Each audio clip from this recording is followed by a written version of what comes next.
அன்பான விருச்சிக ராசி நேயர்களே, செவ்வாயை ராசி அதிபதியாக கொண்டவங்க அப்படிங்கிறதால இயல்பாகவே உங்ககிட்ட வீரம், தைரியம், துணிச்சல் எல்லாமே அதிகமாக இருக்கும்.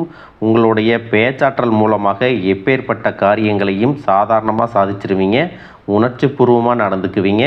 செவ்வாயின் ஆதிக்கம் காரணமாக உங்கள் உடல் நலனில் அதிகமான அக்கறை கொண்டவங்களாக இருப்பீங்க. ரொம்பவே ஒழுக்கமானவங்க. நீங்கள் நீர் ராசிக்காரங்க அப்படிங்கிறதால பழகிறதுக்கு மென்மையானவங்களாக இருப்பீங்க.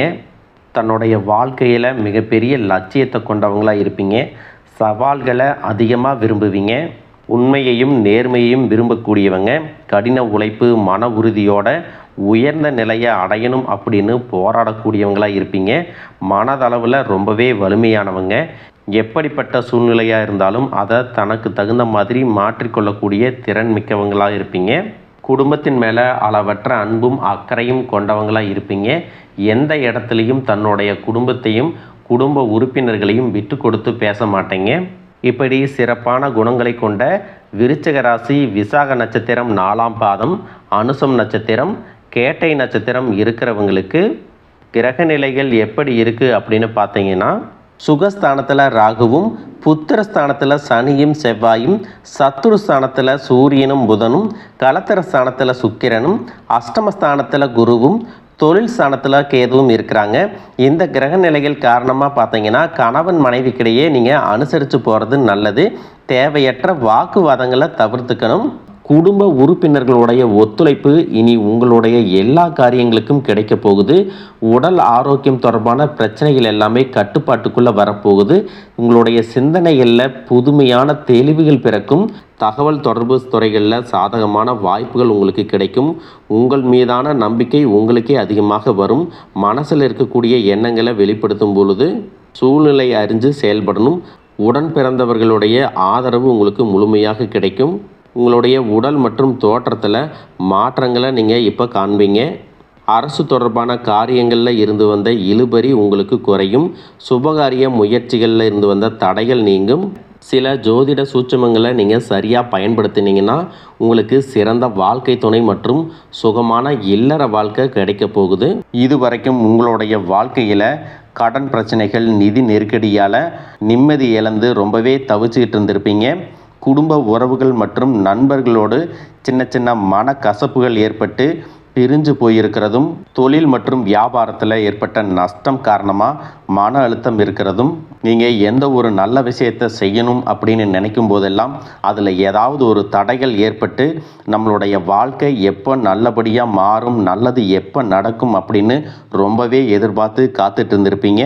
நீங்கள் என்னதான் நல்ல விஷயங்களை நினைச்சாலும், நல்லதையே மற்றவங்களுக்கு செஞ்சாலும் உங்களுக்கு தொடர்ச்சியாக கஷ்டங்களும் பிரச்சனைகளும் மாறி மாறி வந்துட்டு தான் இருக்குது. அதையெல்லாம் மறந்து தான் உண்டு, தான் வேலையுண்டு அப்படின்னு இருந்தாலும் மனசுக்குள்ளே ஏதோ ஒரு கவலை, ஏதோ ஒரு குழப்பம் உங்களை அதிகமாக யோசிக்க வச்சிட்ருக்கும். யாராவது என்னுடைய குழப்பங்களுக்கு பதில் சொல்ல மாட்டாங்களா, நல்ல தீர்வு சொல்ல மாட்டாங்களா, கடைசிக்கு என்னுடைய கஷ்டங்களை காது கொடுத்து கேட்க மாட்டாங்களா, ஆறுதலாக 4 நல்ல வார்த்தை பேசிட மாட்டாங்களா, என்னை உண்மையாக நேசிக்க மாட்டாங்களா, எதிர்பார்ப்பு இல்லாமல் என்கிட்ட பழக மாட்டாங்களா அப்படின்னு தான் நீங்கள் ஆதங்கப்படுறீங்க. இப்படி நினைக்கக்கூடிய உங்ககிட்ட நான் சொல்லக்கூடிய ஒரே ஒரு விஷயம், உங்களுடைய வாழ்க்கையில் உங்களுக்கு பிரச்சனைகள் இருக்குது, கஷ்டங்கள் வருது அப்படின்னா நீங்கள் நிறைய பாவங்கள் பண்ணிட்டீங்க அப்படின்னு அர்த்தம் இல்லை. நீங்கள் தவறான நபர் அப்படின்னும் அர்த்தம் இல்லை. இந்த வாழ்க்கை உங்களுக்கு சில பாடங்களை கற்றுக் கொடுக்குது அப்படிங்கிறத நீங்கள் உணர்ந்துக்க வேண்டிய காலம். சாதாரணமாக எல்லாரும் சொல்லலாம், நல்லது செஞ்சால் இங்கே காலம் இல்லை அப்படின்னு நினைப்பாங்க. நாம் நல்ல விஷயத்தை எப்போ செஞ்சாலும் அதற்கான பலன்கள் உடனே கிடைக்கலைனாலும் அது காலதாமதமாகத்தான் கிடைக்கும் அப்படிங்கிறத நீங்கள் புரிஞ்சுக்கணும்.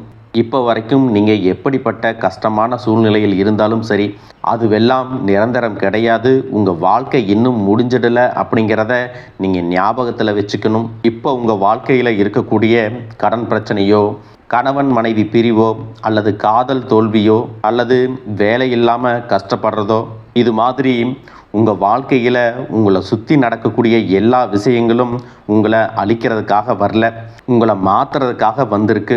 ஒரு புதுவிதமான வாழ்க்கையை எதிர்காலத்தில் நீங்கள் வாழ போகிறீங்க. அதுக்கான ஒரு அடித்தளமாக தான் இதை நீங்கள் எடுத்துக்கணும்.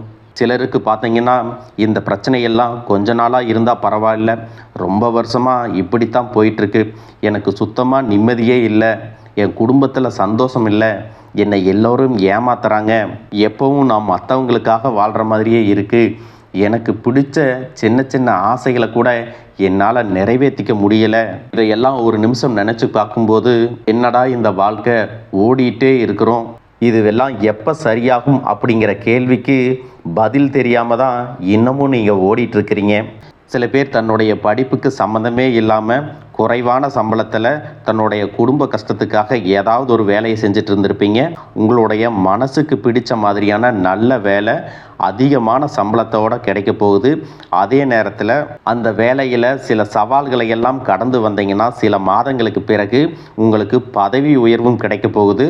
தொழில் மற்றும் வியாபாரம் மூலமாக நஷ்டத்தை சந்தித்து கடனில் இருக்கிறவங்களுக்கும் உங்களுடைய புதிய யுக்திகள் மற்றும் புதிய முயற்சிகள் மூலமாக எல்லாவற்றிலும் இருந்து மீண்டு வருவீங்க. எதிர்பாராத நபர்கள் மூலமாக உங்களுக்கு உதவிகள் கிடைக்கும், நல்ல வேலையாட்கள் கிடைப்பாங்க, உங்களுடைய பொருளாதாரம் உயரப்போகுது. குடும்ப வாழ்க்கை இனிமையாக இருந்தாலும் குழந்தை பாக்கியம் இல்லை அப்படின்னு கோயிலுக்கும் ஹாஸ்பிட்டலுக்கும் மாறி மாறி போயிட்டு வந்திருப்பீங்க. சரியான புரிதலோட சரியான மருத்துவ சிகிச்சைகள் மற்றும் குலதெய்வத்திற்கு பொங்கல் வச்சு வழிபாடு செய்வது, ஆரோக்கியமான விஷயங்களை செய்கிறதன் மூலமாக இந்த வருடத்தின் இறுதிக்குள்ள நிச்சயமாக உங்களுக்கு குழந்தை பாக்கியம் கிடைப்பதற்கான வாய்ப்புகள் இருக்குது. அப்படி உங்களுக்கு கரு உருவாகக்கூடிய சூழ்நிலையில் நீண்ட தூர பயணங்களையும் அளவுக்கு அதிகமாக யோசிக்கிறதையும் முற்றிலுமாக நீங்கள் தவிர்க்கணும். இதை மட்டும் நீங்கள் சரியாக செஞ்சுட்டு வந்தீங்கன்னா அழகும் அறிவும் ஒன்றாக இருக்கக்கூடிய குழந்தை பிறக்கும். இது நாள் வரைக்கும் நீங்கள் என்னதான் பாசிட்டிவாக இருந்தாலும் உங்களுடைய மனசில் நெகட்டிவான எண்ணங்கள் வந்து எந்த ஒரு காரியத்தை செஞ்சாலும் அதில் உங்களுக்கு முழு திருப்தி இல்லாத மனநிலை இருந்திருக்கும். அதனாலேயே உங்களுக்கு மனதளவில் பல சோதனைகள் எல்லாமே வந்திருக்கும். உங்களுடைய கடின உழைப்பால் உங்களுக்கு வருமானம் அதிகமாக வரக்கூடிய சூழ்நிலை இருந்தாலும் வருமானத்தையும் மீறி அதிகமாக கடன் வாங்கி செலவு செய்யக்கூடிய சூழ்நிலைகளும் வந்திருக்கும். சில இடங்களில் மற்றவங்களுக்கு கடனாக பணத்தை கொடுத்துட்டு அதை திரும்ப வாங்க முடியாமல் ரொம்பவே மன உளைச்சலுக்கு ஆளாகி இருப்பீங்க. இதனாலேயே குடும்பத்திலையும் சரி தொழிலையும் சரி உங்களுக்கு நிம்மதி இருக்காது. உடல் ஆரோக்கியத்தை பொறுத்த வரைக்கும் 50 வயசுக்கு மேலே இருக்கிறவங்க ஏதாவது உடல் பிரச்சனை காரணமாக மருந்து மாத்திரைகளை அதிகமாக சாப்பிடுவீங்க. ஆனால் அது குணமடையாமல் தொடர்ந்து பிரச்சனைகளை கொடுத்துட்டே இருந்திருக்கும். இனி வரக்கூடிய கிரகநிலைகள் காரணமாக மருந்துகளோடு இயற்கையான உணவு முறைகளையும் நீங்கள் எடுத்துக்கிட்டிங்கன்னா உங்களுடைய உடல் வலுப்பெறும். எல்லா விதமான துன்பங்கள்லேருந்தும் நீங்கள் மீண்டு வர போகிறீங்க.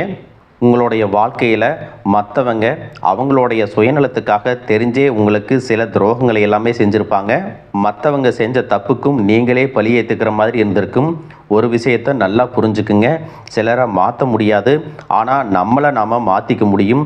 உங்களுடைய வாழ்க்கையில் ஒவ்வொரு நிலையிலையும் ஒவ்வொரு நாளும் ஒவ்வொரு செயலுக்கும் ஒவ்வொருத்தருடைய விமர்சனத்துக்கும் பதில் கொடுத்துட்டு இருக்க முடியாது. இயற்கைக்கும் கடவுளுக்கும் நம்மளுடைய மனசாட்சிக்கும் உண்மையாக இருந்து யாரோட மனசையும் புண்படுத்தாமல் நாம் அடுத்த நிலையை நோக்கி போயிட்டே இருக்கணும். நீங்கள் பெருசாக மதித்த சில உறவுகள், உயிராக நினைக்கக்கூடிய சில மனிதர்கள், எதிர்காலம் அப்படின்னு நினச்சிட்டு இருக்கக்கூடிய குழந்தைகளும், ஆதரவாக இருக்கக்கூடிய குடும்பமே உங்களுக்கு பல கஷ்டங்களை எல்லாமே கொடுத்துருக்காங்க. இவ்வளவு வலிகளையும் வேதனைகளையும் கடந்து இன்னமும் நீங்கள் ஓரளவுக்கு நல்லா இருக்கீங்கன்னா அதுக்கு மிக முக்கியமான காரணம் நீங்கள் கடவுள் மேலே வச்சிருக்கிற நம்பிக்கையும் இதுவரைக்கும் நீங்கள் செஞ்ச நல்ல விஷயங்கள் தான் காரணம் அப்படிங்கிறத புரிஞ்சுக்குங்க. உங்களை பொறுத்த வரைக்கும் இந்த வாழ்க்கையில் நீங்கள் பெருசாக எதையுமே ஆசைப்படலை. ஆரோக்கியமான சாப்பாடு, தனக்குன்னு சந்தோஷமான நல்ல குடும்பம், மனசுக்கு பிடிச்ச வீடு, தேவைகளை எல்லாம் பூர்த்தி செய்யக்கூடிய அளவுக்கு வருமானம் கொடுக்கக்கூடிய வேலையோ தொழிலோ இது இருந்தால் போதும். உடல் ஆரோக்கியமும் நிம்மதியான தூக்கமும் இருந்தால் போதும் அப்படின்னு தான் நினைக்கிறீங்க. உங்களுக்கு இந்த அடிப்படையான விஷயங்கள் ஓரளவுக்கு கிடைச்சாலும் மனசில் நிம்மதி இல்லாததுனால உங்கள் முகத்துலேயும் தேஜஸ் இல்லை. இதுக்கப்புறமாவது இந்த வாழ்க்கையை நல்லா என்ஜாய் பண்ணணும் அப்படின்னு நீங்கள் ரொம்பவே நம்பிட்டு இருக்கீங்க. எதை செய்ய போனாலும் ஏதாவது ஒரு தடைகள் வந்து உங்களுடைய வாழ்க்கையை முடிக்கிற மாதிரி இடைஞ்சலாக இருந்திருக்கும். இக்கட்டான நேரத்தில் யாராவது எனக்கு சின்ன ஒரு உதவி செய்ய மாட்டாங்களா, என்னை கை கொடுத்து தூக்கி விட மாட்டாங்களா அப்படின்னு எத்தனையோ முறை கடவுள்கிட்ட நீங்கள் வேண்டுதலாக வச்சுருப்பீங்க. உங்களுடைய அத்தனை வேண்டுதல்களும் இனி பலிக்க போகுது. இது வரைக்கும் வாடகை வீட்டில் இருந்திருப்பீங்க. அதனாலேயே உங்களுக்கு திருமணம் சில நேரங்களில் தடைபட்டிருந்திருக்கும். அதை நேரடியாக சொல்லாமல் ஜாதகம் சரியில்லை, பொருத்தம் இல்லை, அரசாங்க வேலை இல்லை, பெற்றோர்கள் சரியில்லை அப்படின்னு ஏதோ ஒரு காரணத்தை சொல்லி தட்டி கழிச்சிட்டு போயிருந்திருப்பாங்க. நீங்களாக காதலிச்சா கூட அவங்களும் ஏதாவது ஒரு சந்தர்ப்பத்தில் எங்கள் அப்பா அம்மா ஒத்துக்கலை, உனக்கு என்ன பிடிக்கல அப்படின்னு கடைசி நேரத்தில் ஏமாற்றிட்டு போகக்கூடிய சூழ்நிலையும் இருந்திருக்கும். இனி வரக்கூடிய காலங்களில் உங்களுக்கு நல்ல வேலை வாய்ப்பு அமையும் பொழுது அந்த இடத்துல உங்களுடைய திறமைகளுக்கு மதிப்பு கொடுப்பாங்க. உங்களுடைய நிர்வாகத்திறன் மற்றும் தலைமை பண்பு அதிகரிக்கும். மற்றவங்க மதிப்பும் மரியாதையும் வைக்கிற மாதிரியான செயல்களை செய்வீங்க. துணிச்சலான முடிவுகளை எடுப்பீங்க. இது வரைக்கும் பொது இடங்களில் நல்ல விஷயங்களை செய்கிறதுக்கு கொஞ்சம் தயங்கி நின்று இருப்பீங்க. ஆனால் அப்புறமாக நீங்கள் துணிஞ்சு செய்ய போகிறீங்க. இதன் காரணமாக உங்களுக்கு போட்டியாளர்கள் யாருமே இருக்க மாட்டாங்க, எதிரிகள் யாரும் குறுக்க வர மாட்டாங்க. உங்களுடைய முன்னேற்றத்தை தடுத்து நிறுத்த இங்கே யாரும் இருக்க மாட்டாங்க. புதனும் சுக்கிரனும் உங்களுடைய பேச்சு திறமைக்கு காரணமாக இருக்க போகிறாங்க. இது வரைக்கும் நீங்கள் பேசின பேச்சை விட இனி எல்லார்கிட்டையும் நம்பிக்கையோடு பேச போகிறீங்க. உங்களுடைய பேச்சில் ஒரு காந்த சக்தி இருக்க போகுது. புத்திசாலித்தனமான முடிவுகளை எடுப்பீங்க. உங்களுடைய நண்பர்கள் வட்டம் விரிவாக போகுது. குடும்பத்தில் நெருங்கிய உறவுகள் மரணத்தால் மன வலிமையை இழந்து ரொம்பவே கஷ்டப்பட்டிருந்திருப்பீங்க. இதற்கு பிறகு மன வலிமையோட எல்லா காரியங்களையும் நீங்கள் செய்ய போகிறீங்க. 2026 நடக்கக்கூடிய குரு பெயர்ச்சிக்கு பிறகு உங்களுக்கு நல்ல வாழ்க்கை துணை அமைய போகிறாங்க. அதுவும் கை நிறைய சம்பளம் வாங்கக்கூடிய அழகான வாழ்க்கை துணை அமைவாங்க. உங்களுடைய 2 பேருடைய வருமானமும் உங்கள் குடும்ப பொருளாதார சூழ்நிலையை உயர்த்த போகுது. திருமணம் முடிஞ்சதுக்கு அப்புறம் புதிதாக உங்களுக்கு சொந்த வீடு, வாகனம் எல்லாமே சாத்தியமாகும். வெகு விரைவிலேயே நீங்கள் நினைச்ச மாதிரியான வாழ்க்கையை நீங்கள் வாழ போகிறீங்க. நீண்ட காலமாக உங்கள் குடும்பத்தில் வாழ்க்கை துணையின் உறவுகள் மூலமாக நிறைய பிரச்சனைகளை எல்லாமே சந்திச்சுட்டு வந்துட்டுருப்பீங்க. நீண்ட காலமாக உங்களுக்கு பிரச்சனைகளை கொடுத்து கொண்டு வந்த உங்களுடைய வாழ்க்கை துணையின் உறவுகள் உங்களை விட்டு விலகி இருக்க போகிறாங்க. அவங்க செஞ்ச பாவங்களுக்கும் மனசாட்சி இல்லாமல் நடந்துக்கிட்டதுக்கும் சரியான தண்டனை கிடைக்க போகுது. இதற்கு பிறகு குற்ற உணர்ச்சியால் அவங்களே உங்ககிட்ட மன்னிப்பும் கேட்க போகிறாங்க. இந்த மாதிரி உங்கள் வாழ்க்கையில் நல்ல விஷயங்கள் நடக்கும் பொழுது உங்களுடைய நல்ல பெயரை கெடுக்கிறதுக்கும் உங்களுக்கு அவமானத்தை ஏற்படுத்தணும் அப்படிங்கிறதுக்காகவும் சில மனிதர்கள் எந்த எல்லைக்கும் போய் தவறான விஷயங்களை செய்வாங்க. அதனால் உங்களுக்கு அறிமுகம் இல்லாத ஆண்கள் மற்றும் பெண்கள் கிட்ட பேசும்போதும் பழகும்போதும் உங்களுடைய வார்த்தைகளில் நீங்கள் கவனமாக இருக்கணும். சனிக்கிழமைகளில் சனி வழிபாடு செய்கிறதும் பிரதோஷ நாட்களில் சிவனை வழிபாடு செய்கிறதும் உங்களுக்கு சிறப்பான பலன்களை கொடுக்கும். இதுவரைக்கும் நீங்கள் எதையாவது வேண்டுதல் வச்சுட்டு நிறைவேற்றாமல் இருந்தீங்க அப்படின்னா அந்த வேண்டுதல்களை நிறைவேற்றுங்க. உங்கள் வாழ்க்கையில் இனி எந்த விஷயத்துக்கும் தடைகள் அப்படிங்கிறது இருக்காது. எல்லாம் நல்லபடியாக அமையும். தன்னம்பிக்கையோடவும் தைரியத்தோடவும் ஒவ்வொரு அடியையும் எடுத்து வைங்க. ஜெயிக்க போகிறீங்க. அதை யாராலையும் தடுத்து நிறுத்த முடியாது. உங்களுக்கு நல்லதே நடக்கும். வாழ்க வளமுடன், வாழ்க பல்லாண்டு.